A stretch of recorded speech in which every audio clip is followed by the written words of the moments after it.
right, it is 5:30. We shall call the meeting to order. Clerk, may I have a roll call and establishment of a quorum? Cindy Lightfoot. Here. Mary Beth Shaw. Here. Barb Stotts. Here. Mike Wagner. Here. Matt Crowe. Dylan Homenstein. Here. And I'm here as well. Next, hosting, please join me in the pledge of allegiance. I pledge allegiance to the flag of the United States of America and to the republic for which it stands, one nation, under God, indivisible, with liberty and justice for all.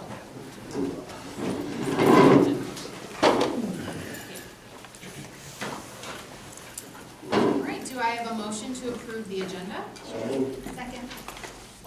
Any discussion? in now. Okay, hearing done. Cindy? Yes. Mary Beth? Mike? Yes. Dylan? Yes. Angie? Yes. I vote yes as well.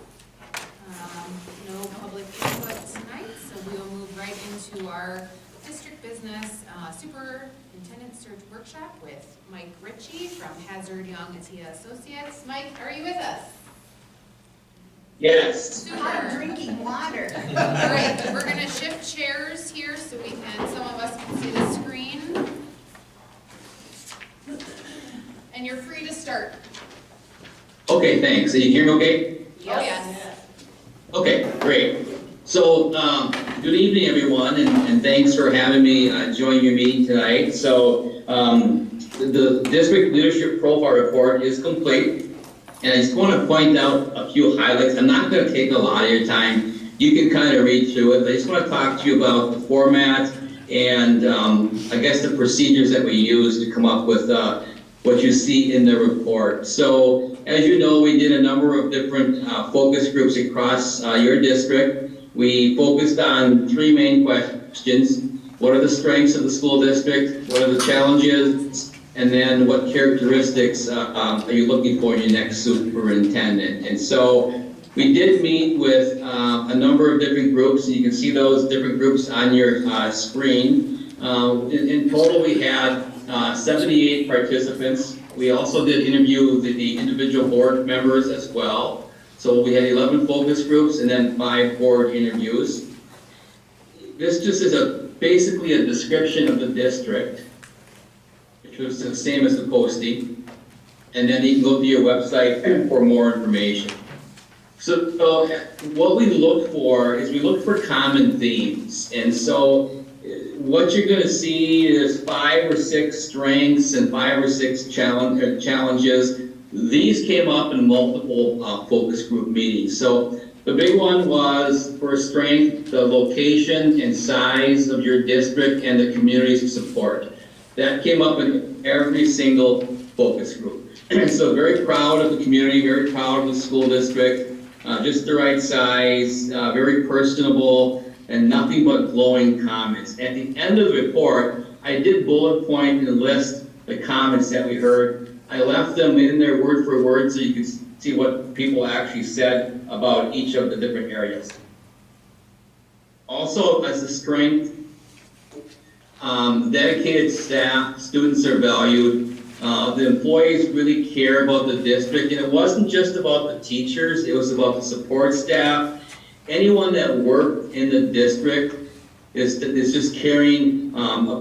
They know the kids by name, very supportive. And I think someone really summed it up nice when they said, we're small, but we're mighty. Academic achievement, class offerings, programming is a strength. Your test scores are very high. Your report card score is very high. Your district exceeds expectations in the report card.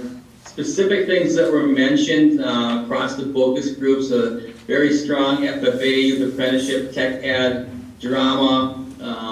Also, students were able to participate in college classes. That was a big plus. The professional learning communities was really important and valued. And then they talked about, someone summed it up when they said, continuity and focus is strong. We're not chasing the bright, shiny objects every year. We're focused on literacy. So again, it comes back to academic achievement is very strong in your district. The facility, the one campus, again, loud and clear. Maybe it was tough at the time of construction when you looked at closing, building. But overall, the response was very, very positive to the one campus, just the resources you have available, what you can do under one campus, the ease for parents. I mean, that list went on and on about how nice the facility is, and you've got the right structure now with one campus.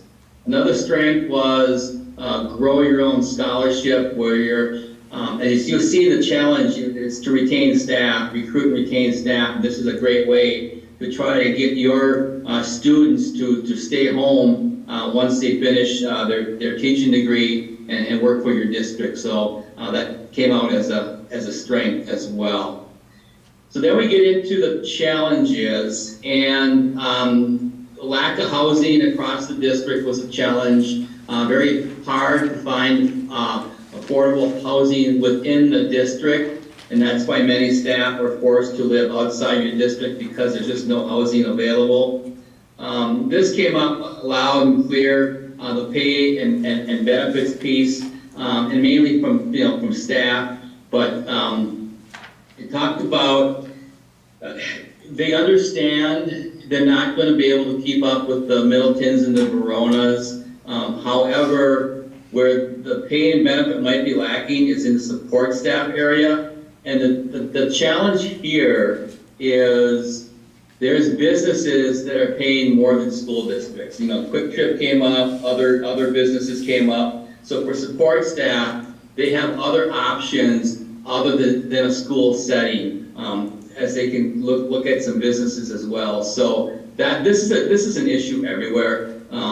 Just trying to keep up with that and trying to retain and hire support staff. And that includes, subs, custodians, paraprofessionals, bus drivers. It's very difficult. Another challenge, although people are very confident it's going to pass, is the operational referendum. And it's listed as a challenge because if it does not pass, we know what that's going to mean to your budget. So, but again, looking through at your history of referendums, the support is there. I look back at your last referendum, and overwhelmingly is 1,299 to 583. So the support is definitely there. It's going to be key, critical to pass that referendum in April. And then also diversity was mentioned, where many people felt there's a lack of diverse population, and that comes from students, families, and staff as well, where there's not very many minority students. They don't think the diversity is there. There's basically no diversity within the staff, was mentioned as a challenge as well compared to your neighboring districts. Communication, transparency, and school culture. Effective communication, transparency is essential. Just keeping people informed.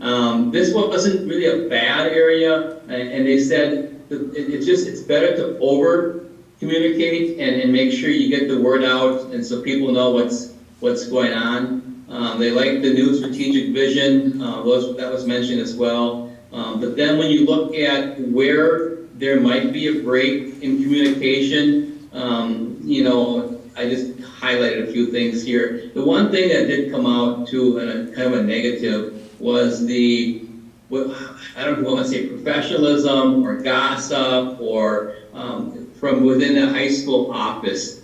This came up from a couple different groups, and you'll see the students also mentioned it. So they know that people are talking about things they should not be talking about, maybe in front of students, or just not being professional in their work day. So that's something that should probably be addressed as well. Then we get into board governance, and people spoke very highly of the board. Hard workers, have very dedicated to the district. And then what came out was there's a little bit of micromanaging, focus on athletics, and then just staying in your lane as far as if a problem comes up. Instead of saying, I'll take care of it, maybe turn it over to the superintendent. Again, very, very common in the smaller districts where you're like a working board, and so you really dig in, and it's going to be important that when the new superintendent gets on board, just to talk about the board governance model you want to use and expectations and who does, who does what. So again, this wasn't bad, but I just want to bring it to your attention because it did come up in a number of different groups. Talking about characteristics of your next superintendent, we break this down into that visionary, inspirational leader, and then I'm not going to read all these bullet points to you. You can read through it, and this is in your board portal as well. But you can just see what the different leader, the traits that the leader should have, a whole long list of them. And then we get into the exceptional communicator. Communication was a big thing across the board. The new leader has to be a really solid communicator and make sure that the person communicates effectively, and the person can't just say what he or she thinks people might want to hear. It has to be truthful and meaningful. Looking for an experienced educator, again, a number of different bullet points there, but focused on student success was a big one. That has to be a priority. And then holding people accountable as well has to be a priority. And then they were hopeful that the person would have educational leadership experience, have a good track record, be a team player, and then be aware of federal and state policy. And then this chart actually we listed all of the characteristic traits that came up. So all of these things were mentioned throughout the different focus groups. Just gonna kind of scroll through real quick here. And then when we get down to the bottom, so the top part of this was just maybe a few words, but then this next section, again, they're characteristics, but more of a phrase of what people said. So we did capture the entire phrase, and we did write it down word for word. So what you see is exactly what the people responded, how they responded. Then we get into the high school student group. So overall, there's two different groups. They were very, very friendly, but they were very quiet and reserved. I really had to pry to get answers from the students, but once they did start talking, it got to be better, but it was difficult to get them to get started. But their strengths, what they said the strengths were, a very welcoming and safe school. They feel very safe in the school, strong academics. I'm going back to the safe school. They also thought that the students not only felt safe, but they're well prepared in case there was an emergency or crisis. So that's a good thing for the administrators and staff to know that the students feel well prepared. Strong academics, as we mentioned earlier, test scores are very high, achievement levels very high. Students felt it's very easy to reach out to the teachers, and teachers are always available to the students, a very personal interest. They like the high school's bell schedule. They like the 8-period-a-day or 9-period, I guess, with lunch, but they like that schedule. And they also like the one campus, and they felt that there's a lot of resources available, but it's nice where the older students can help the younger students. The older students can also model behavior for the younger students as well. Then we get into the challenges. Again, they thought there could be an area that can be improved is communication, especially again from that office area. They mentioned a few things here that I wrote down. One thing they said too is they felt that there are more custodians that are needed across the district. And then I tried to pry and say, what do you mean by that? And one of the comments was, just look outside at the fields and look at what kinds of conditions they're in. So again, and you might want to keep that on the back burner as you go through your facility needs. Some students felt that if they speak up, they're not heard. And so they really want the new superintendent to be able to be a good listener, and the students want a voice, so make sure that they're heard, the students are heard as well. And then a couple of bullet points here, which things that came up as well. They also felt that, they said bullying is not a big issue in the district, but there is some bullying that's going on, and that they want to see consequences and students held accountable if they are the bullies. So I thought that was a pretty powerful statement coming from students. And then the co-curricular programming, they think they're pretty well run.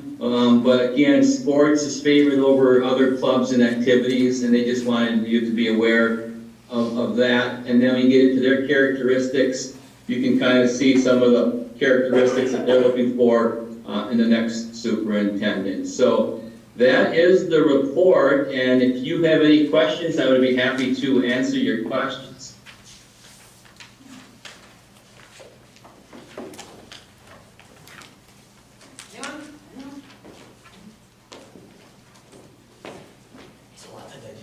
It really is. It's a great report. I mean, I really appreciate it. I appreciate the candor of a lot of this as well. I think it's really great for us. It's very eye-opening. Yeah, thank you. And there are about at least 3 or 4 more people that are going to apply, but they're waiting for the report to come out. So they're not going to send their stuff in until they can read through the report. But I assure them this report overall is very good. So it just, again, it becomes a really good roadmap for the new superintendent as well. Yeah, I was gonna say it's good feedback for us, but also in aiding in the continual process that you do on your end, and the next phase of tiering the applicants and candidates. This certainly helps you in kind of fitting our report to those two, I assume. Yeah, definitely. Mike, this is Dylan. Could you remind me again, now that the report is out and the people who have already applied, do you let them know, or do you leave it up to them to make changes? Are they able to make changes? So you talk about the candidates themselves? Yes. So the candidates know it's coming. Anyone that applies for a job for HYA knows reports are going to be out there. And people ask about it, and I tell them we're not going to release any information, any report until the board has a chance to read through this. So now that you saw it, the next step would be, we posted on our website, if any candidate would ask for it, we would email it to them. And we do encourage you as a district to post it on your website under the search page. But again, that's your call. Most boards do post it. However, there are some boards that do not post it on their website. But if you're talking about true transparency, it's nice if you can post this on your website. Any other questions or points of discussion? Craig, do you have any questions? No. I have one. So were you surprised by the different groups and how many participated? Was it customary of what you've seen in other districts? I would say the participation level was a little bit low, but like I told some other people as well, we had just under, I think, 100 participants altogether. If you would have had 500, I think the results are the same. I mean, usually what happens, within 2 to 3 focus groups, the themes start to develop, and this was no different. So themes develop right away. So I don't think having more people, I don't think the report's different.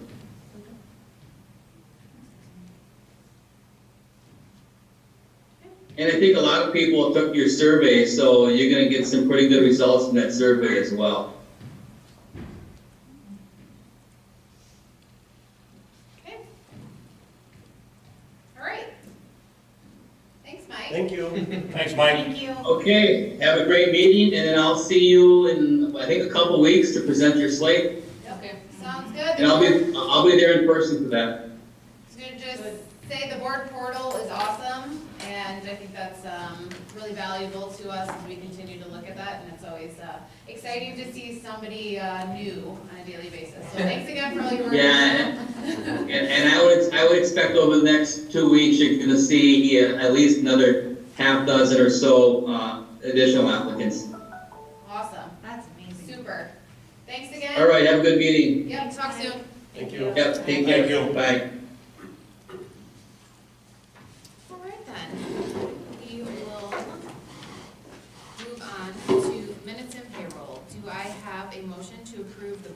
Education meeting minutes of October 23rd, 2023. So moved. Second. Any discussion? Hearing none. Cindy? Yes. Mary Beth? Yes. Mike? Yes. Dylan? Yes. Angie? Yes. I vote yes as well. Do I have a motion to approve the payroll, accruals, and disbursements? So moved. Second. Any questions on those? All right, hearing none. Cindy? Yes. Mary Beth? Yes. Mike? Yes. Dylan? Yep. Angie? Yes. I vote yes as well. We'll move into reports. I just want to say, having attended the craft fair over the weekend, kudos to all those involved for putting on a terrific presentation and It amazes me how many people come Yeah. here and they know of us. yes, yes. It's amazing. Yes, so not only the parking lot full, grass fields full, an exciting opportunity for people to come on site. And also, I was excited to see some of our Spanish students using their artistry and creativity and selling certain items to raise money for the Spain trip. So, very cool. Just again, kudos to everybody. That's a lot of work that goes into that, but great to show off our property. So we'll move right into admin reports. Anyone want to jump in? I can go first. Dale, yeah. Hey. Thanks, Dale. Along with my written board report, just I'll mention Halloween parade. I think a couple of you made it to that, but that's always it's a long-standing tradition here at Wisconsin Heights. And with two schools combined, it's extra enjoyable. But speak of packed parking lots, Yeah. gym was completely full. Students love that day. I think parents love that day as well. And thank you to the teachers for putting up with that. It is fun. Yeah. It's a stressful day, but Yeah. it is fun. I'll mention too, we have some visitors coming tomorrow. There's a group of 6 or 7 staff members from Baraboo School District visiting our school tomorrow to observe our 4K program. They're considering going to full-day 4K. Mike Pisani, who's the director of elementary, curriculum director of their elementary education. I've known Mike, 16, 17 years. He was a longtime elementary principal in Milton and Verona and elsewhere. Mike called, wanted some information, and he has a team coming. He's going to spend half a day with us tomorrow. So I'm looking forward to that. Nice. Any questions about my report or anything? It's just great to see the student assistance number. That's just awesome. Yeah, they're wonderful. And thanks to Liz for helping organize that. It was a little bit of a team effort, but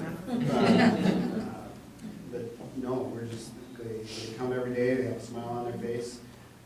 Teachers embrace having them. We would take twice that many, or more. They're very helpful, and it's nice to have them as models.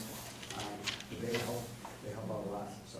And I'll say my 5th grader loves the Reading Buddy opportunity, and I hear about the different book selection choices based on the preferences of the little ones, and yeah, what another cute opportunity. Yeah, 2 great examples of being here together. Exactly. Right there. Yeah. So perfect. Awesome. All right. You'll know that you should sit like farther away from like you don't. I wanted to kind of highlight a little bit of the behind the scenes effort that goes into the IEP process with the indicators and all the oversight that is actually given to those IEPs. Because it isn't as simple as writing the IEP and putting in place the service. There's a lot of monitoring that goes with it. With that, I have to celebrate the teams because, again, Heather and Craig specifically were highlighted in this one. They came to the department and said, hey, we really are interested in this and we want to do this book study to continue our learning. So they kind of spearheaded it, and I think that's wonderful because they recognize the growing needs of our students and the work that we need to do to continue to respond to them. Which also leads right into the student services update because often those teams, while they're separate departments, there is a lot of overlap. When we're identifying students that are struggling, who are needing intensive support, they can and often are students with disabilities as well. So we're looking at a lot of different services that are impacted. So both our elementary and our middle school, high school team have already met to look at the data that the best and the best universal screeners collected and have already begun problem solving the different interventions or supports that we need to do to support the students at our flag in the summer. Other than that, I just think a huge highlight to that student services team who they can read and support over 30 students in any given day, and when you consider that large impact, it's pretty huge. And I Any think questions? really cool, I was just gonna say, specifically from the support staff, it's a pattern we've been hearing about the yearning for continual ed and learning, and like how awesome it is to have two of the professionals though, like wanna initiate that and obviously mentor and kind of, I don't know, further that continual ed for the whole department, so that's really cool. It is, Yeah, yes. that's And awesome. actually our EAs, I don't know if I shared last time, but our EAs also said they would be really interested in working together as a team to grow each month. That's It's awesome. huge. Yeah, that's great, speaks volumes. So I had a question, a couple of the indicators there I was looking at. Yes. How often are people inappropriately put in special education? Does that happen very often? Not as often, I don't think, in our, I think what they're often looking at for that is kind of the disproportionality rate for sometimes our students from diverse populations. So I don't know that we're always seeing it as often in our district. The criteria to enter special education is pretty firm. If you don't qualify, we need to find another avenue. But I do think students that have African American heritage are often overrepresented or over-identified. So I think that's more what that one is tackling. We aren't identified though, are we? No. It's just And one what's of that those things we continue to monitor. Oh, having a disproportionate number of students in a specific class, if I may, be overrepresented in special education. We had that in point, and then the DPI will notify you, and then you need to create a plan to remediate that. So we would know that if that was the issue, or you would know that if that's the issue. Yeah, right. I'm just a sucker for graphics with that, of the data, and I know you can't do that for all educational outcomes at schools, but when you can, I just really appreciate you showing it to us. Awesome. Thanks. Business gurus? We provided kind of a year-to-date costs, kind of where costs are coming up through the end of October. If there are any kind of questions on that, we weren't seeing anything that looked way out of the ordinary. We're still early in the year. And you're probably gonna say you're a broken record, but our revenues will come in January, February when our taxes come, and it just kind of looks like a real bad operation right now, but it's not. It's normal. It's completely normal. Greg and I aren't climbing and saying, what the heck did we get into? We expected this and it's planned. And that's why you pay the professionals, because anybody else would be frantically concerned, and you're like, no, it's just part of the game, right? Yeah. Right, when you're 70% aided by tax revenue, that's gonna hit January, February, and June 30th, so we're not gonna look fully functional on our revenue side until those points. And though he says it's early, we're actually just a little over a quarter of the way done with the school year, starting July 1st. Right. And then considering the budget was just finalized in every school district here recently in the state of Wisconsin, kind of makes it kind of, I guess, why are we waiting a full quarter to finalize our budgets in the state? It doesn't make a lot of sense. Awesome. Thanks, guys. I have a really random question because I'm kind of a geek like this. So I know you guys just did the copier. Was there any change in our use of paper since COVID, like coming back, and are we printing out as much as we were before COVID? Or did they get used to the technology piece? I can't give a good answer on that. Wasn't sure. Let's Well, go we could count look- the we could copies look for into next week. Xerox would have that. Yeah, they would, yeah. Absolutely. It's not a high priority, but I was just Or can, I curious. should say. Gordon Flush. Gordon Flush. Gordon Bushwood, yeah. Thanks, If guys. you think we're using less, I'd probably say that's not. Well, it's probably, well, I kind of figured, but I was just curious, because, during COVID, we had to be electronic, nothing could get printed.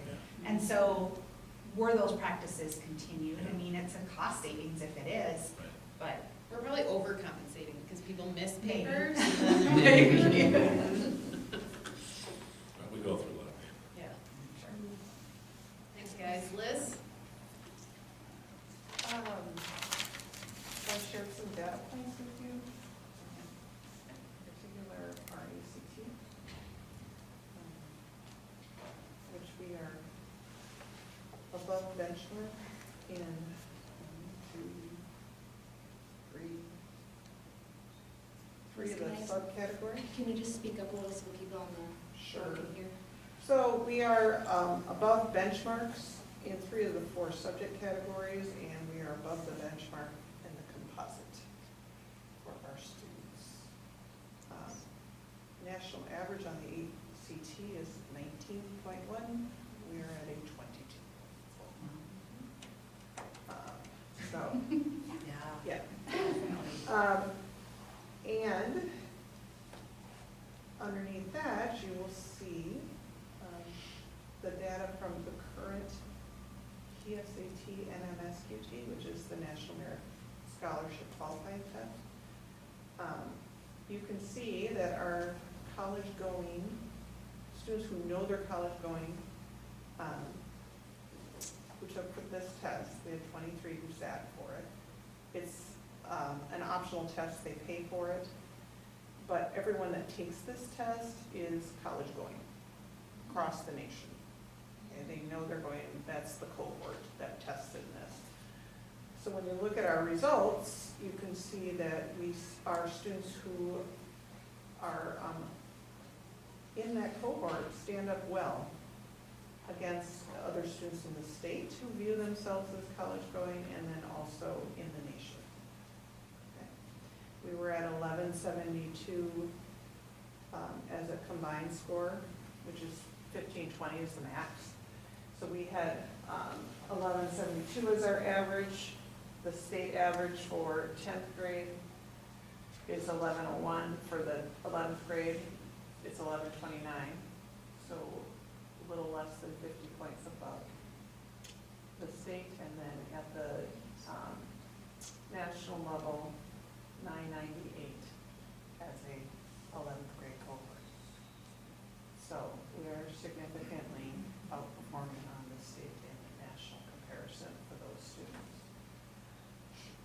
So I want to emphasize that because you don't get test scores like that without a lot of diligent work by your teaching staff and by your students. And it also speaks to our culture, because if you don't have a good culture, it's very hard to have test scores like that. It doesn't come just because you want to. Otherwise, everyone in the state would have test scores like that. So it's something to be proud of. And as our students said in their focus groups, yep, they are academically challenged, and we continue to academically challenge them. We want them to be ready and have more choices. We have a new students group, Vanguard Racing Team, which presented at the Tech Advisory Board last week. They're going to build a Formula One race car this year. So they're very excited. And it's a diverse group of kids from all the way from 7th grade through 12th grade. And girls, boys, all different mix. Where's the car gonna go when they build it? We keep it. I mean, really? Yeah. It's a 3rd scale. Oh. When you said like an actual F1, I was like, okay, I suppose. Now currently, it will be raced. They race it, they build it, and then they race it. They do race it. Okay, all right. My go-kart See, I was on the says, same level as So you. she said that's a real one. I was like, okay. Yeah. As long as, you know. They're very excited. They did a great job. They presented to the Technical Advisory Board, and they did a nice job. They asked for our feedback, and we're very grateful to have feedback from us. And there's some additional board members who are now going to provide additional support to that team. It's also part of our Skills USA group, so they're combining, they're folding them together. So so it's been really good. And then FFA went to National Convention, they had a great time. So, and I got some feedback from a Lodi chaperone saying how great our kids were, respectful, positive, that they were engaged. So that's always great feedback to get from someone outside our district. And then, yes, family consumer sciences, we have teachers who stepped up and took on an overload. And so second quarter is going to prove eventful for some students and for some staff, myself included. Yeah. So, yeah, it's been a busy month. And then just important to recognize Dawn Schick, and her work is now being recognized across the nation. New Mexico, Arkansas, she is being asked to share what she's doing. She's a huge part of our shared leadership team in our building, and she has provided professional learning for our staff this fall as we focus on critical thinking and connecting that with reading. So, doing great work. We had and then Friday we had the Veterans Day ceremony that was well received. So it's been busy, but good. Lots of things going on. A lot to celebrate. Lives the Formula car, the Minnesota. The third size. That's being funded through the members of the committee, is that correct? So Donations in kind? donations in kind. Yeah. Yep. Yeah. So we have two gentlemen that work at PI who are taking the lead with Chris Ocker on that.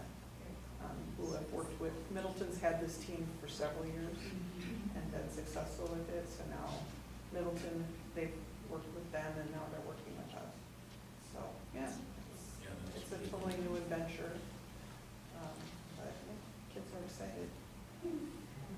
They all want to be the driver. They what? They all want to be the driver, so that might I want to be, in line. I might be too tall for it. I think so. I think you might have an issue, but yeah, it's kind of funny because it's like, oh, I want to drive. And I'm like, I don't think there's, yeah, that could be interesting. If there's wrestling for it, maybe. Right. That might work. Pre-K or something in there. I have a question that's kind of off topic. I know we've been struggling in our food service and in just trying to be creative and, you know, I don't know, thinking outside the box here. Is there any type of youth option for credit that if a kid They is could use interested in going apprenticeship. a culinary route that we could utilize? They could do youth apprenticeship, yes.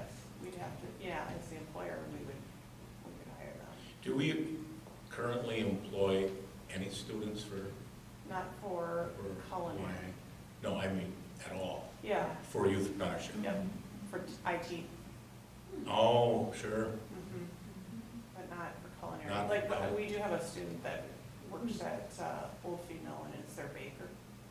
He bakes their bread.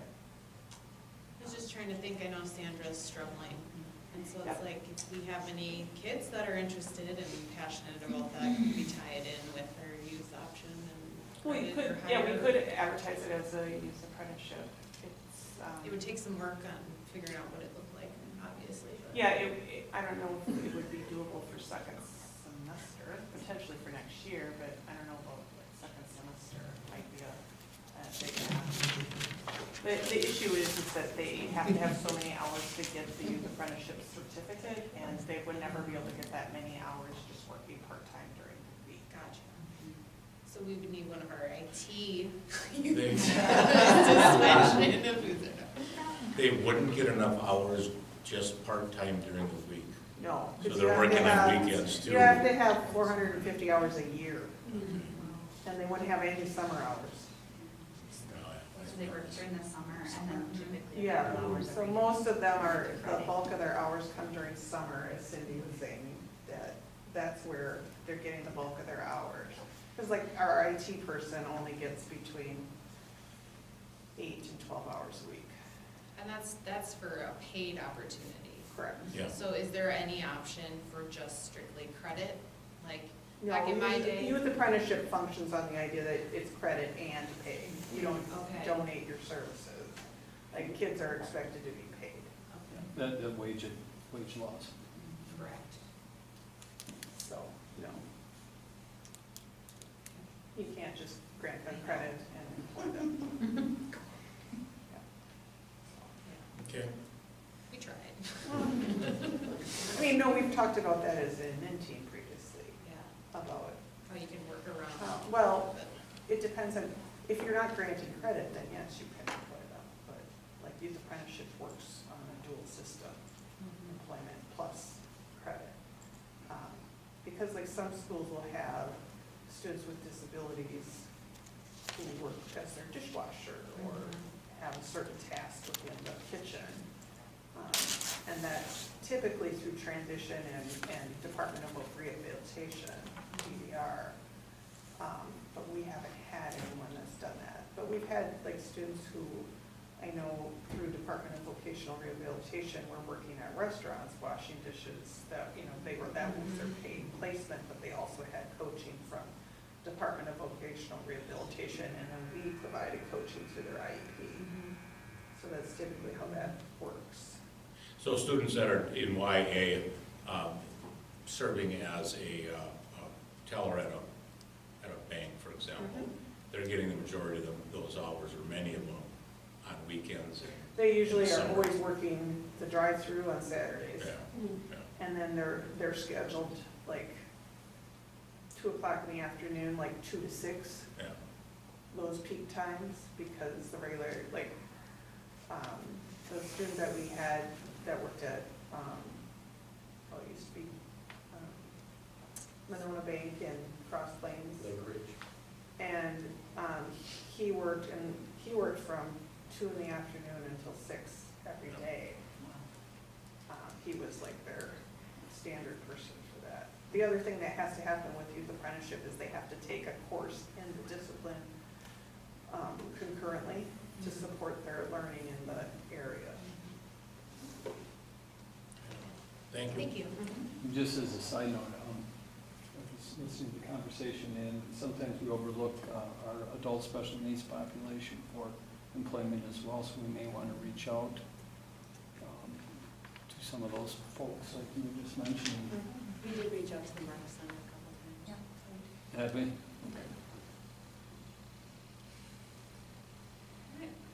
For athletics attendance behavior testing.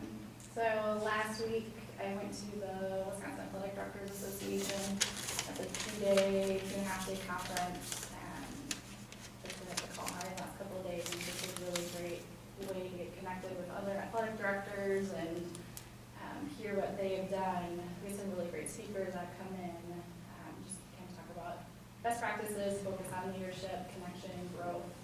We talk about the theme this year, to enjoy the journey and be the model, and just getting to hear from veterans and our president talk about their experiences and how to do it well and how to find that balance, because it's a demanding role, but how to do it in good family. And thinking back to our coaching staffs and how many of them have their kids in their programs and working and on the sidelines and behind the benches, and just cool to see how our community wraps around and embraces our coaching staff and our athletic programs and our advisors too for our clubs, to have it be a full family affair, and how important that is to keep those people here.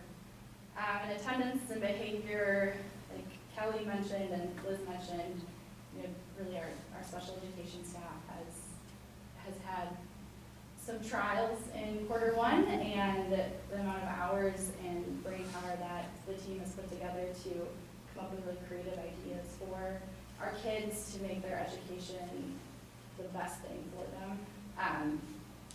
There's been a lot of work there, and so we've got a really great team to work with.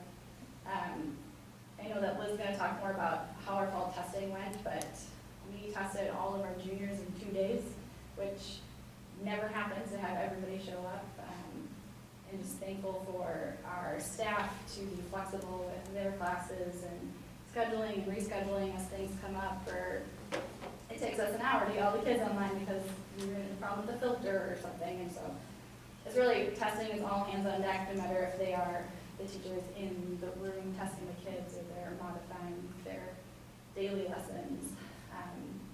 And then attendance has been a pretty heavy focus in my role the last couple of weeks. We automated attendance through Skyward this year through one of kids punching into classes, but then also all of our attendance letters are automated, so that way there's no lag time with them. So 2 days after a kid hits a threshold, there's an auto-populated letter that goes home to families, and it details all of the attendance dates and times of class periods that the kid would have missed.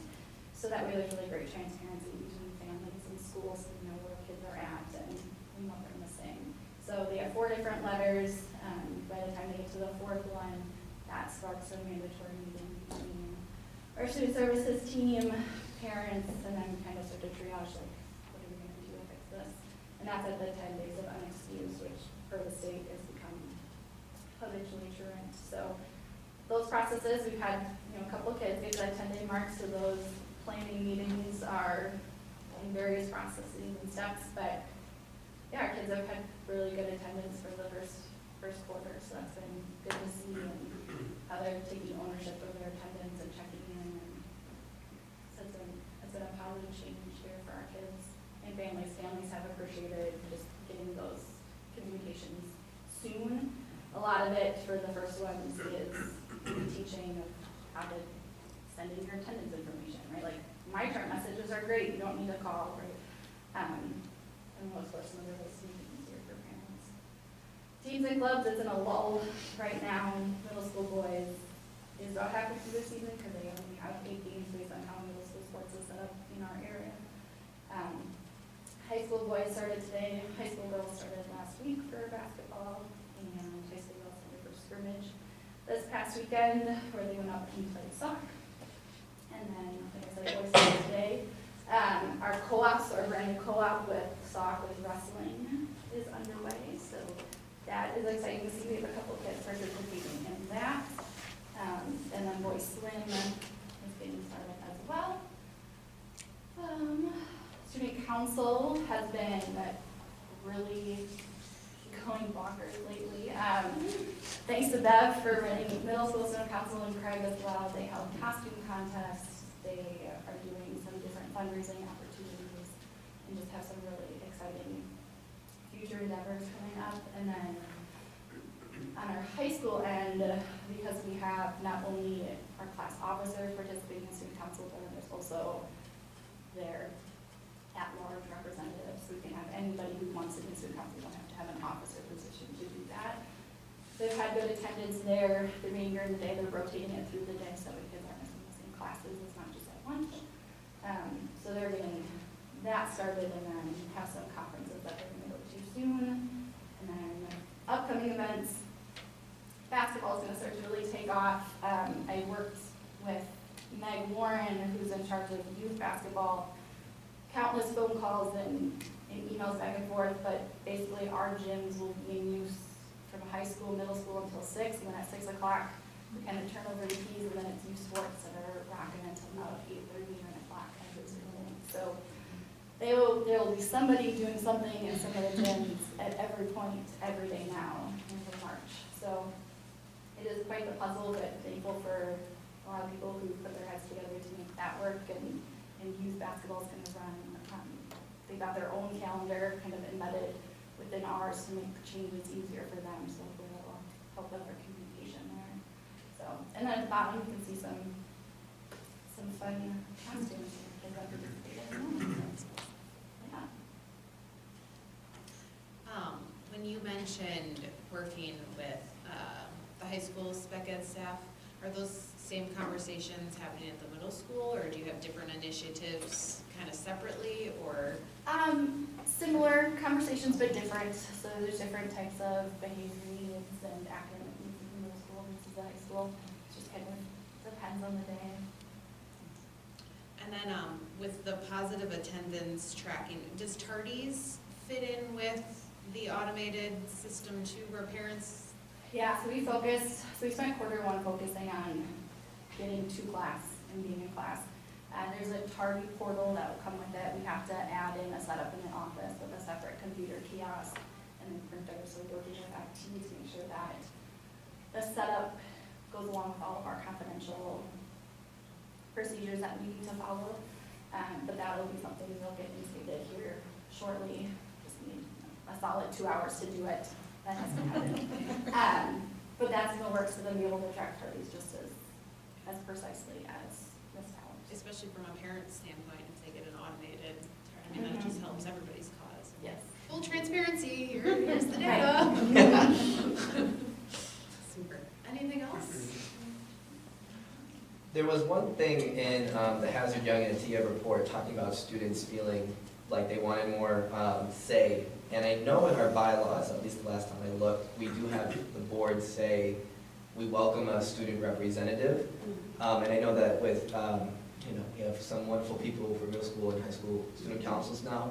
If they've ever thought about something like that, or if they would come up with a plan. We've actually talked about it as a Okay. board. For board representation Yeah. or a student representation on the board? Yeah, correct.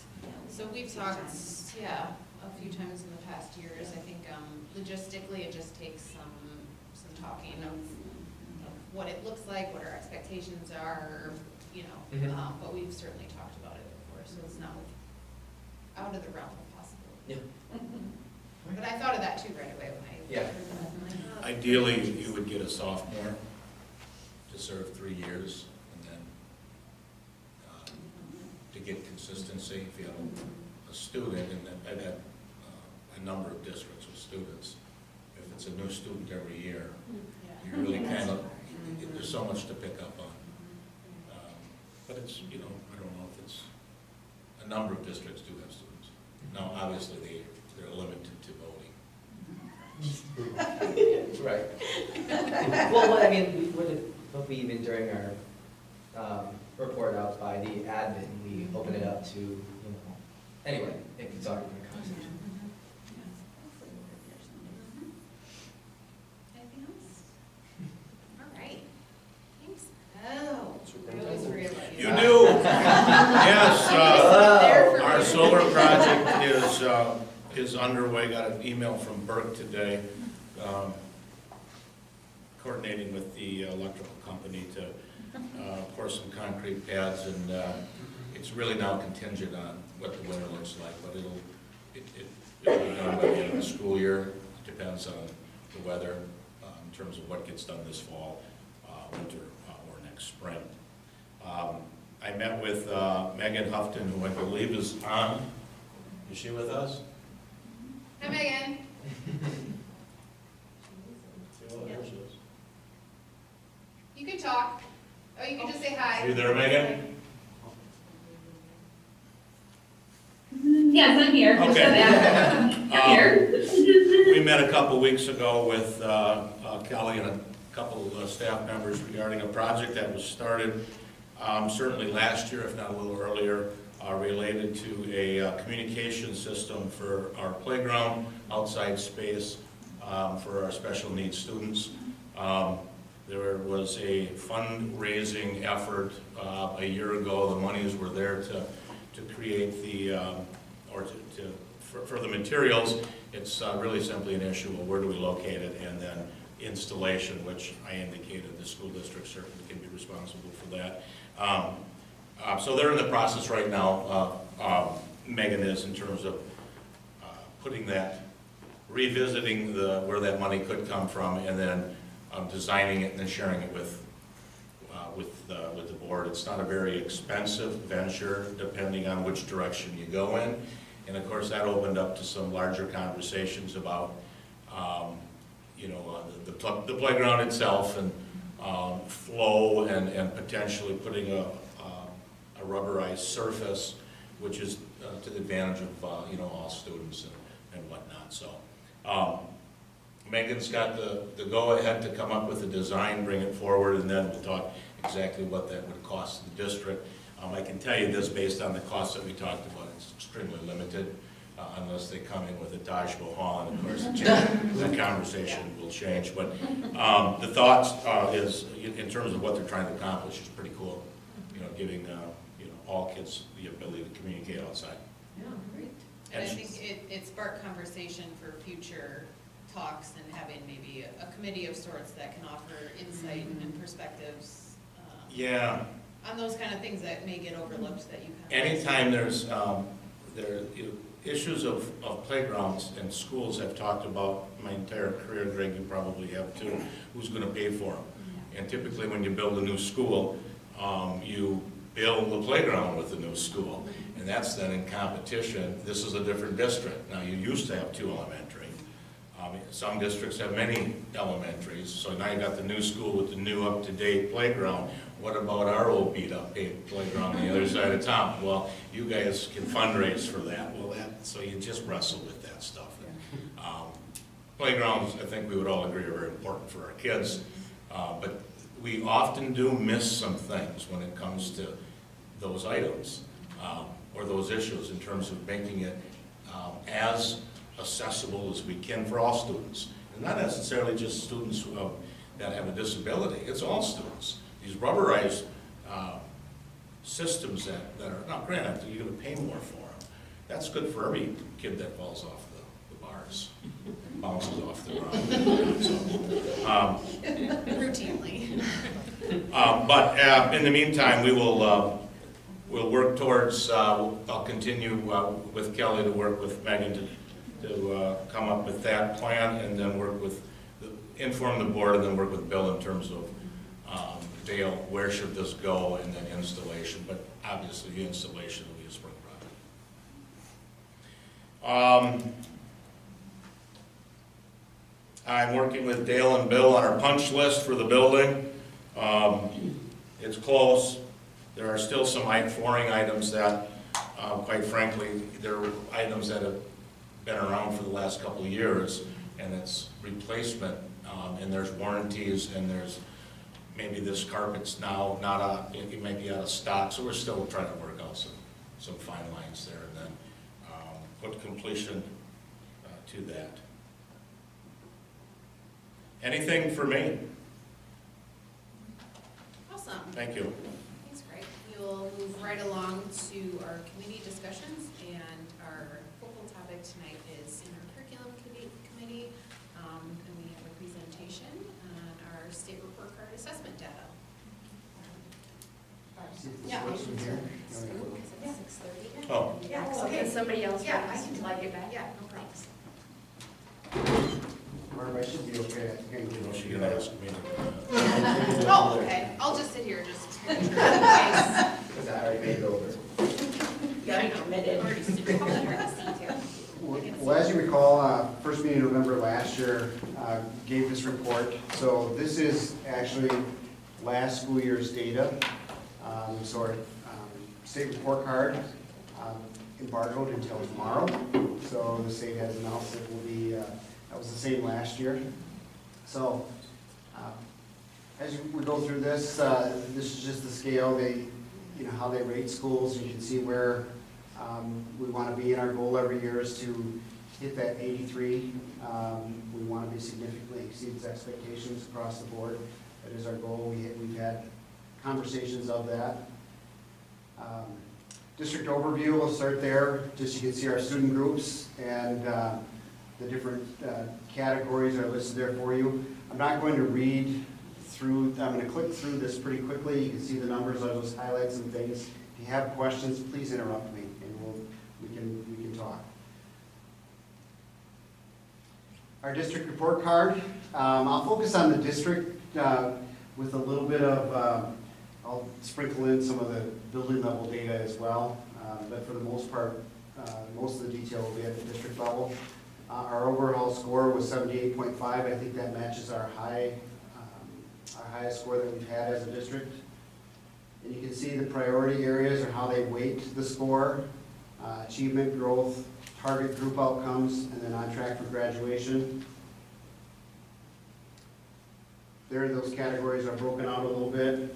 And when you look at school report cards, sometimes the details are where the good things are at. So even with this, I'm going to see if my little pointer, you can look, the state and where we are at. We want to make sure that we're cruising above the state average across the board. And our numbers look great here as a district. Our achievement, anytime they break these out in report cards, as an admin team, we look for this right here. Those numbers are really important to us and where we fall in the line as a district. Where do we fall compared to other districts in the state? And so close to the 90th percentile, just in terms of achievement. Performance level, now remember this is across grade level, so this is grades 3 through 11. When you look at, actually it's 3 through 12, you look at the data. Looking at trends here, and so when you look at the data, nice to see the line coming across. So the last 3 years of data, performance levels. I've always encouraged when we see our advanced numbers increase.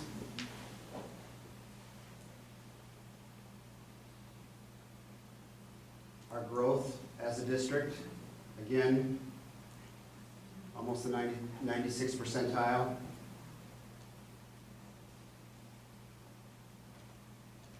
I'll just point one other thing.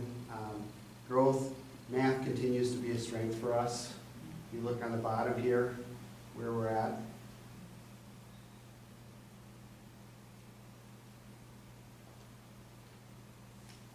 Target groups, again, above the 90th percentile. Could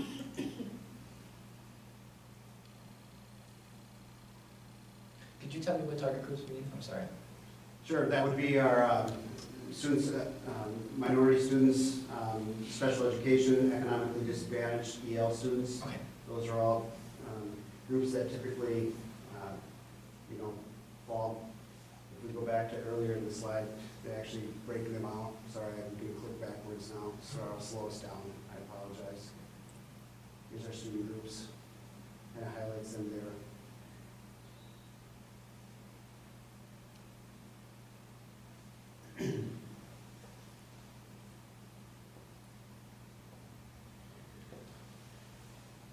On track for graduation, you can see the absenteeism, how they break that out. Also, it starts with our third grade ELA scores, and then 8th grade mathematics, where they start that process.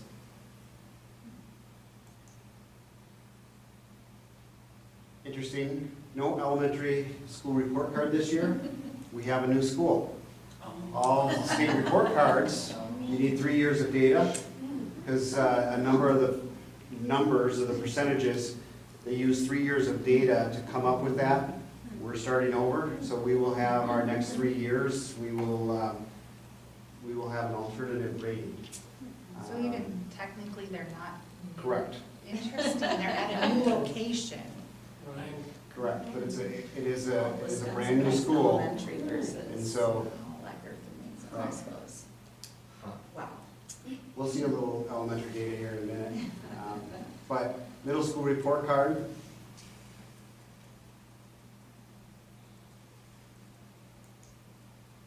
Still meeting expectations there. When you break it down, numbers are still favorable compared to the state average.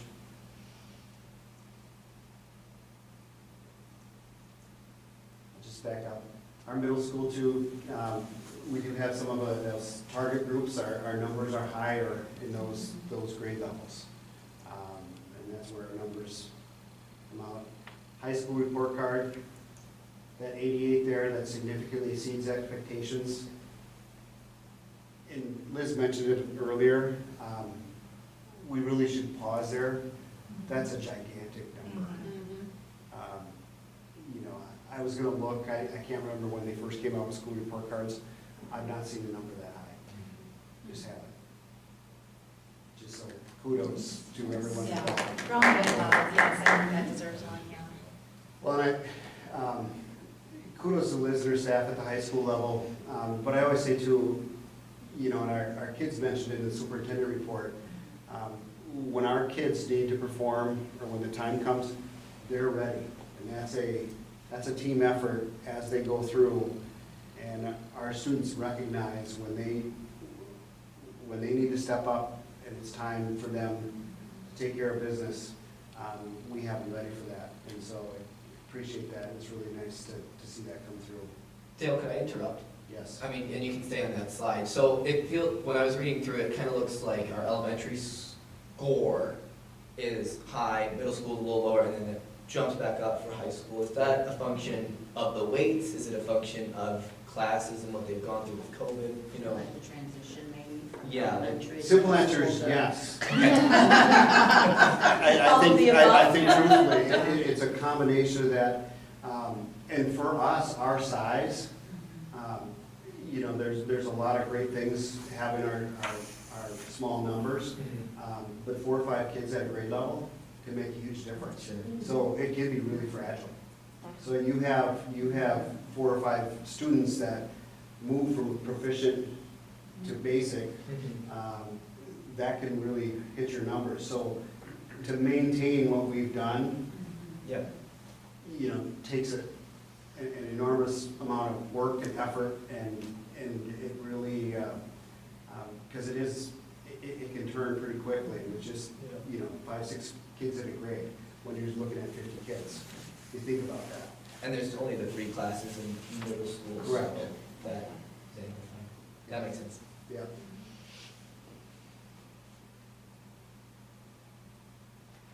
Nice to highlight these numbers here. So it says 100%. Yes, thank you for pointing that out here. Yeah. That's back-to-back years, right? Yes, yep, 100% growth in mathematics. I mean, how many schools can say that about mathematics? Our high school really is one of the highest achieving high schools in the state.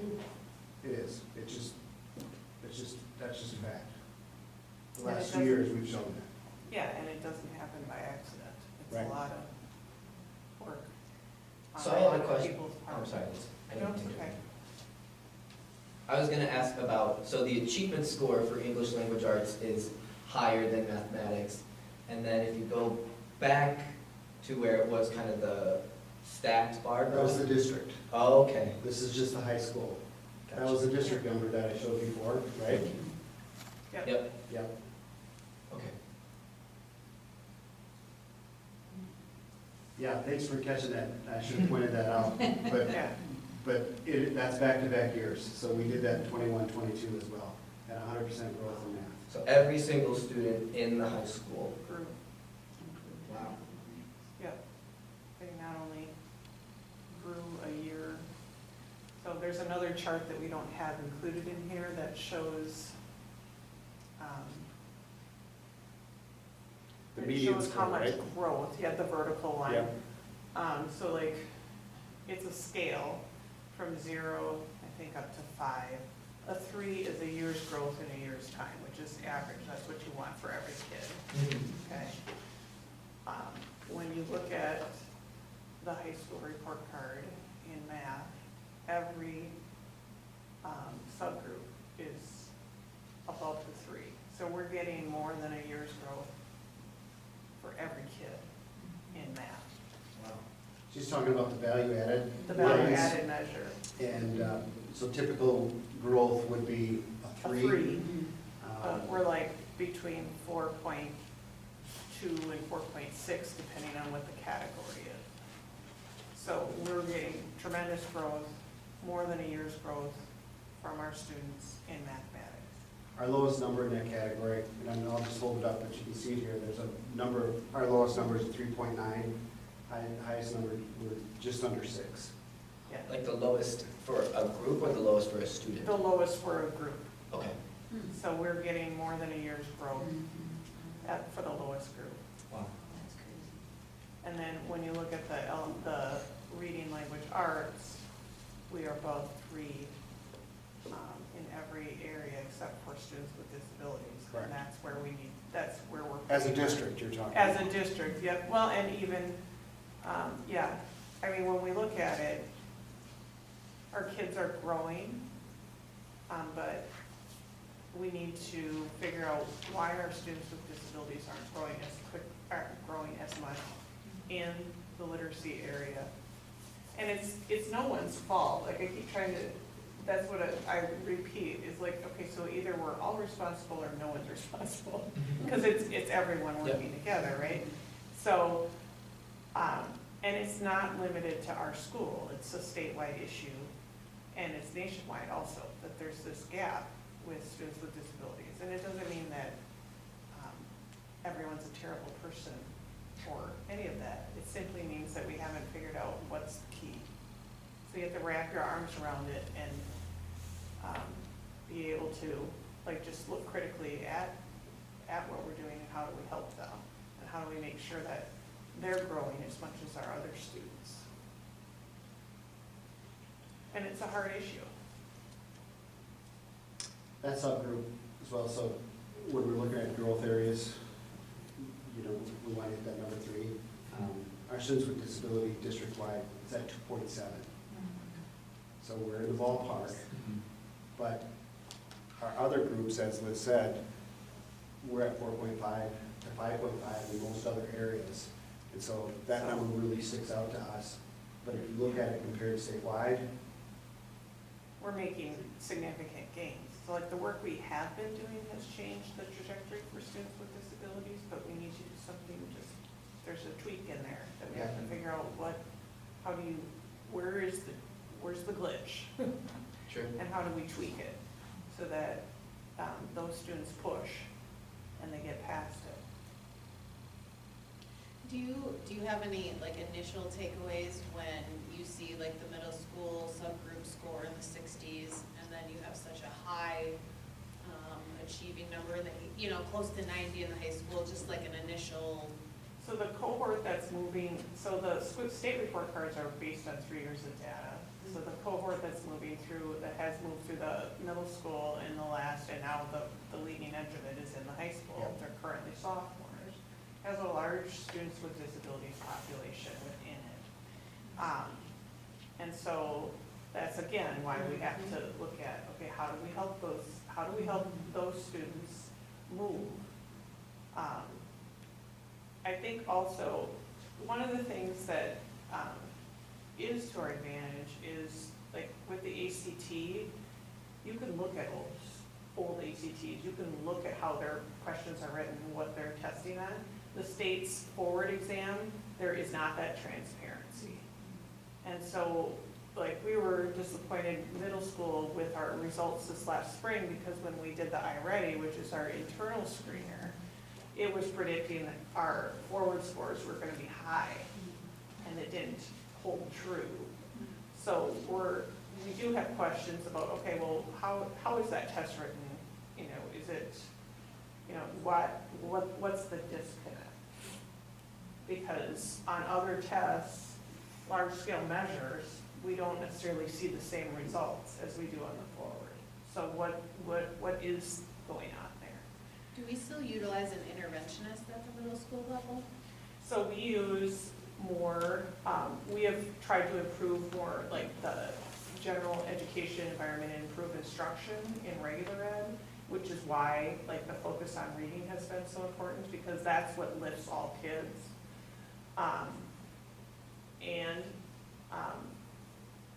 We haven't had pull-out intervention, not for want of wanting it, but it's just. we are meeting with a group of 6th graders this year. So Yeah. we did push up, and I want to say there's there's some high school kids, but Mrs. Geisher does come up and does work with a group of 6th graders daily. Yeah, it's just part of what starts to happen is their time becomes so much different when they hit our building, because they're not with one teacher all day. It's not as easy to pull them. But a lot of the research also says, like, if you improve your regular instruction, that's where you get the most, like, if they're getting really great instruction in the class, you'll start to push kids up, then like that supplement or a double dip really pushes them over the edge.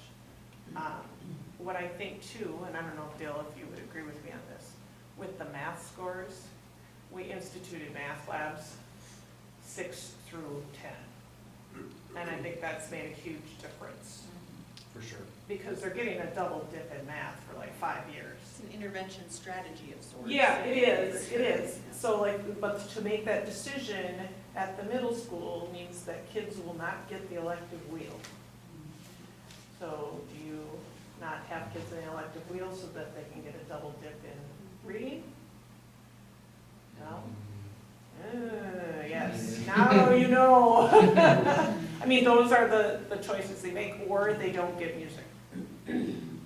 And so with the current system, we're ending up with an 88 at the high school after they go through the current process. Yes. Right, so. Yeah, yeah. But that still includes the 2 classes that have graduated? If it's 3 years of It data? is, no, well, yep, it would be 3 years of data. So last year's graduating class, this year's current seniors, and then the sophomores below, or is it 2 years up? I'd have to look, I'd have for to sure. look. In essence, it's just hard saying with trends. To your Correct. point, if you had 5 people that scored Yeah. 35s on an ACT and you're still using their data, but they're not currently involved in that's a hard pattern. That's a good transition to this slide, but you can see our numbers pretty consistent, Yeah, they're at the high going up. school Correct, yeah. level. This is just overall, you can see the zeros in there, that was the COVID year. Then, of course, we'll have a 0 again. I'm not sure if we'll get, in that 3rd year, I would assume we'll have a report card that 3rd year. Based on 1 year's data, probably. So, we're gonna keep rolling here. Here's some data. Heights is in the blue and the state average, so you can see on the left is English language arts at the elementary level and math. This one was surprising to me, just it feels like that shift, you can just see it when we came to one building for the elementary. Is that correct to take away from that, or? Yeah, well, the takeaway, and I actually shared this with our shared leadership group tonight, we're a little curious about this number here. Now, remember, it's different kids that move, but as a building, that number, and we can see that when we look at our grade level data, our numbers did dip in ELA a little bit this past school year. Could have been, we adopted a new math program, we had additional training in math. We really focused hard, even though we had our SIP goal was on literacy. We had math coaches in, you can see our math number. So we are paying attention to that. We're gonna have some more conversations at the elementary level. I would anticipate our numbers getting back up where they belong, this coming spring. But you look at our middle school numbers in general and where we have been, compared to our school report card. So this is our ELA. It's a percentage of students proficient in advance. I should say that. It doesn't say that's on the chart. I assume that sometimes. As you can see, a COVID year was right in here, so our numbers were up. Most middle schools in the state took a dive after COVID. That was one of those groups. But you can see we climbed back nicely, and we're getting to where we were prior to COVID. And what I like to see is the trend coming up, even with some higher, special ed numbers at the middle school currently. So these are very encouraging, for sure. 9th and 10th graders, new test last year. We were doing the ACT Inspire. This is a brand new test, so we have 1 year of data. Thought it was worth sharing. Here's our 9th graders. This is the only couple of grade levels here. This does a better comparison to the ACT, as juniors, so you can see, you look at that 18.6, so think of your composite ACT score. That's how I compare it. It's just keep it that simple. You can see where we're at compared to the state. Our 9th grade, both in English and math. Here's our 10th grade numbers. Again, we're right on track. The average should be 19 for. The benchmark for math in 10th grade, I think, is 19. Wow. And then for English language arts, I want to say it's 19. the benchmark on the regular ACT for math is a 22, and for reading, so the ELA score is kind of weird because it's a combined, the English score and the reading score, and English, the benchmark is 18, and the reading benchmark is 22. So, it's sometimes misleading in the sense that you're not sure like how that is averaged out for ELA. Like how are they, are they just doing a pure average of the two scores and then, or do they have a different formula for it? So. Compared to the forward, went in and found the percentage proficient in advanced. This will be combined 9th and 10th grade together. So you can see where our numbers compared to the state. So when you're, 25 points above the state, you're. And that's why we wonder like, what is on the forward? Because I'm like, how do we get that? Yeah. Yeah, there's nothing magical about freshman years, right? So. What's their reasoning on non-transparency? Like it's a purposeful game of like, you have to guess. Different. I mean, Yeah, I suppose like they don't tell you why they're. Well, I just think because they contract with states, they don't have the pressure on them. Like the ACT is basically a public test, everyone can see it and. Part of the conversation, say with our directors group on the forward, some of the frustration is just not exactly sure what to expect there. They give you the standards and so you teach those standards. But really as a state, if we knew more about the tests, at 20, which, changed some of the rules, so to speak, when it comes to literacy instruction, our numbers would be better if we knew exactly what they were testing us on. Always curious about, so again, this would be the ACT now. The percent proficient in advanced, that's a number we often don't look at when we look at ACT scores. And then I just put side by side, our numbers we're used to there as well. But you can see compared to the state, again, our juniors are performing very well. Here's our math. Which is huge because we have a math average that's above the benchmark, which again goes to that 100% growth. Composite compared to the state.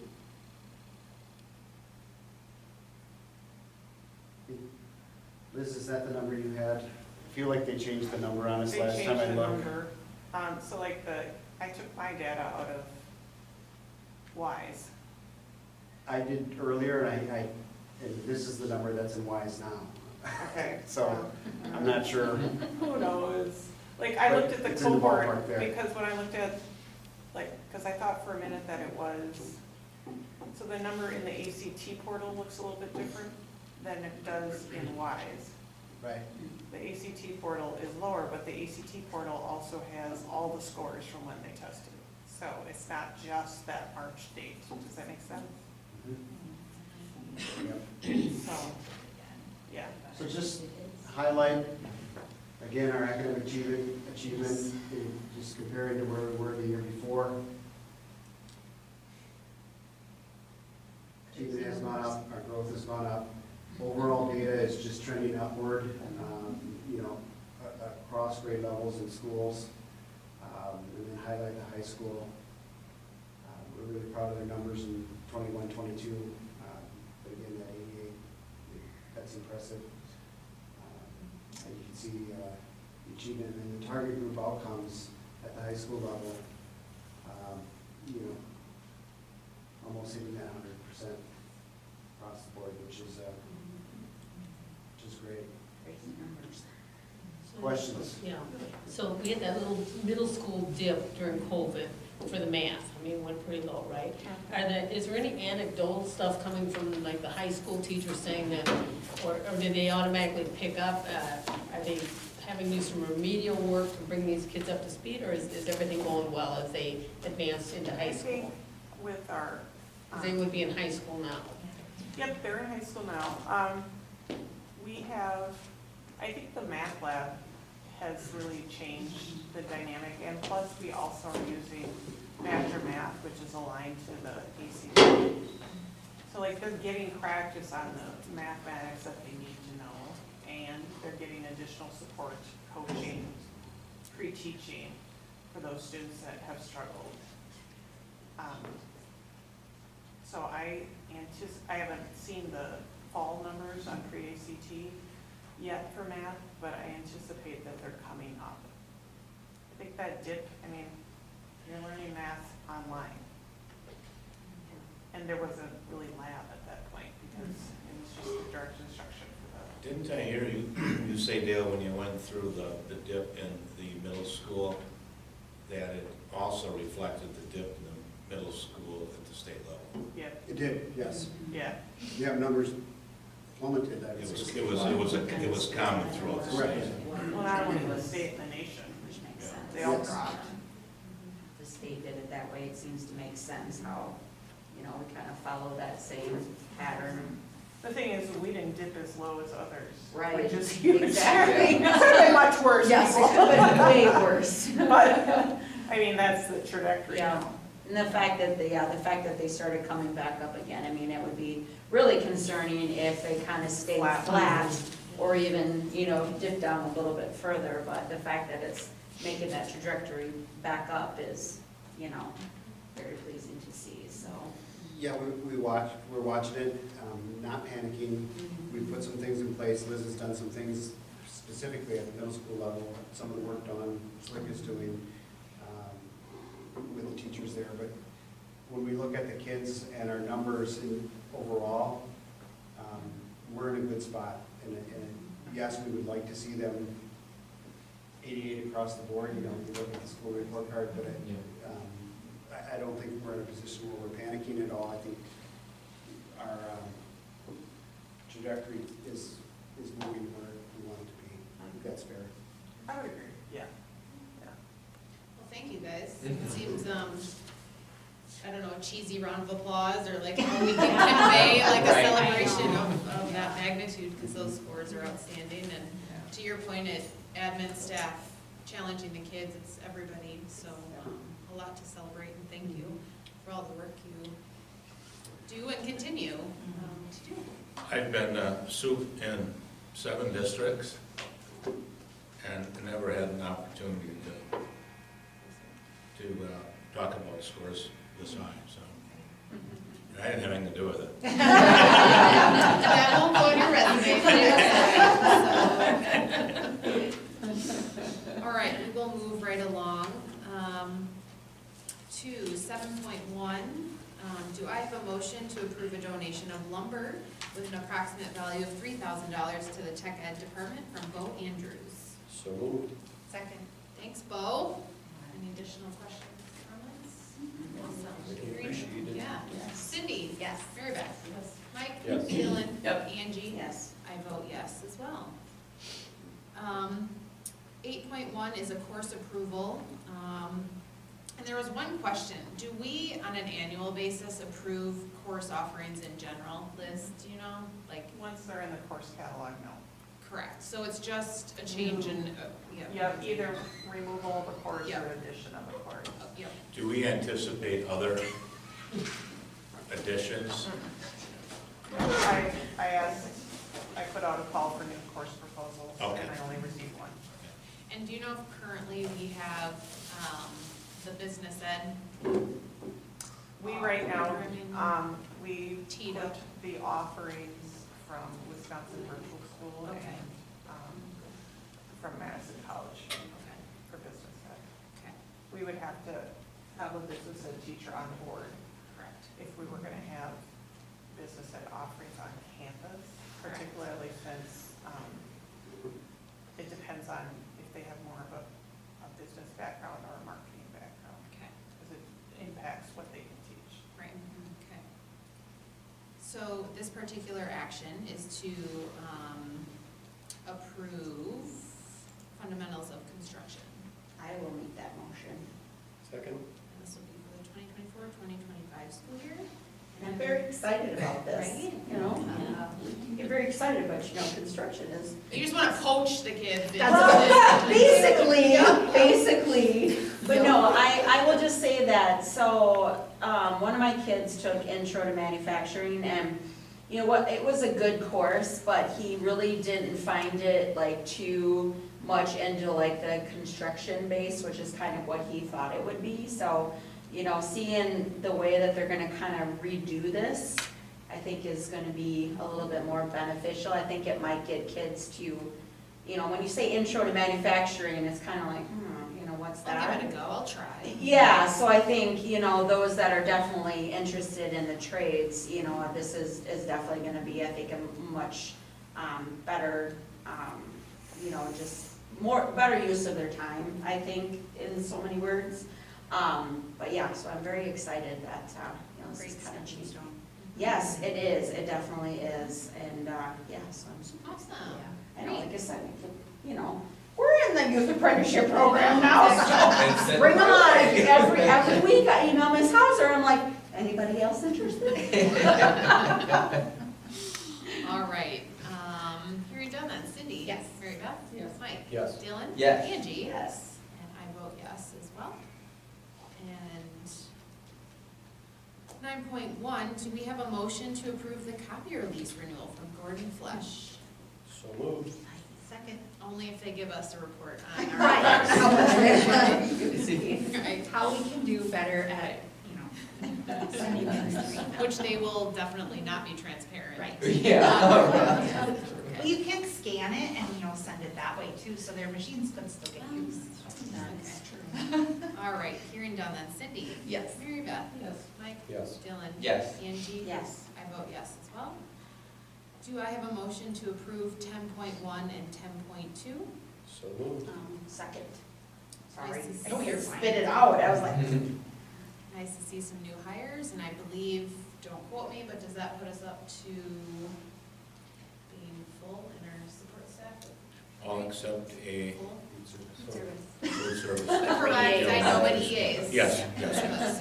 So some exciting new hires. Yes. We have our motions, any questions? All right, Cindy? Yes. Mary Beth? Yes. Mike? Yes. Dylan? Yes. Angie? Yes. I vote yes as well. All right, I hate to say we're probably not even halfway through our meeting. So we're gonna take a recess, and we are gonna come back into open session for our finance workshop. And then later, we will go into executive session and back into open to take action on some additional staffing. So, take a recess. Thank you, everybody. Yes.